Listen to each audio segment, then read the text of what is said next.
एक सज्जन पुरुष रहते थे तो उनके घर के सामने एक स्वर्णकार का मकान था। वो अपने मकान में ही दुकान रखे हुए था स्वर्णकार की, तो उसका बहुत बेईमानी का स्वरूप था। और वो उनके पास जब रात्रि में गश्त देते आते तो दो सरकारी कर्मचारी उन्हीं के पास बैठते, खाते पीते, रात में वहीं शयन करते। अब उनको धीरे धीरे मित्रता हो गई, राज कर्मचारियों को पूरा पता चला कौन से बॉक्स में कहाँ क्या रहता है कैसे। अब उनका मन खराब हुआ राज कर्मचारियों का कि अगर इसकी हत्या कर दी जाए तो इसका इतना धन, तो उन्होंने ऐसा कर दिया। और वो बॉक्स लेकर निकल रहे थे कि वो अच्छा आदमी जो सामने रहता था मकान में, उसने देखा तो उनका इसका मतलब है तुम कुछ गड़बड़ करके आ रहे हो। तो उनका देखो हम तुम्हें बॉक्स में जितना है इसका आधा दे देंगे, चुपचाप अपने घर वापस चले जाओ, हम लोग भी चुप चले जाएंगे, इस सुबह आके हम सब बना लेंगे। तो उसने कहा ऐसा नहीं होने देंगे, हम हल्ला मचाते हैं। उसने हल्ला मचा दिया और राजकीय कर्मचारी, उनको गणित सब पक्की होती है, और जो ही हल्ला मचाए सोई उन्होंने पकड़ लिया उसको और बॉस को उसके नजदीक रख दिया और कहा हमें पता है तू मार के आ रहा है और बचने के लिए नाटक कर रहा है। तो अब पूरी समाज में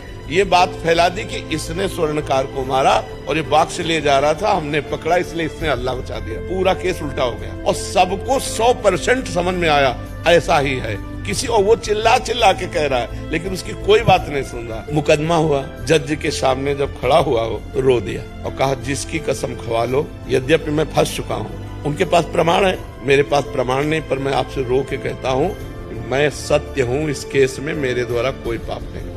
जज ने कहा ठीक है, इसका हम प्रमाण निकलवा लेंगे। वो गए, जब एकांत देखा तो कहा कहते थे आधा बॉक्स स्वर्ण ले ले तो बच जाता ना, फंसा दिया ना, अब पूरी जिंदगी जेल भोगेगा। और वहाँ डायरेक्ट लगाए हुए थे जिससे उनको सुनाई दे। तो उसने कहा चाहे फांसी हो जाए लेकिन हम इसमें दोषी नहीं है, दोषी तुम लोग हो और देख लेना भगवान तुम्हें दंड देंगे, ऐसी बात। अब जज के सामने तो प्रमाण मिल गया कि दोषी राज कर्मचारी हैं। तो उसने कहा इतने दिनों से मैं जेल भोग रहा हूँ, इतने मेरे दुख और अपमान हुआ, ये क्यों, ऐसा क्यों हुआ? जज से कहा मैं निर्दोष था, मैं चिल्ला चिल्ला कह रहा था। तो जज ने कहा सही बताओ, हम किसी और जन्म की बात नहीं पूछते, इस जन्म में कोई ऐसा पाप किया है जो गुप्त हो और बड़ा हो?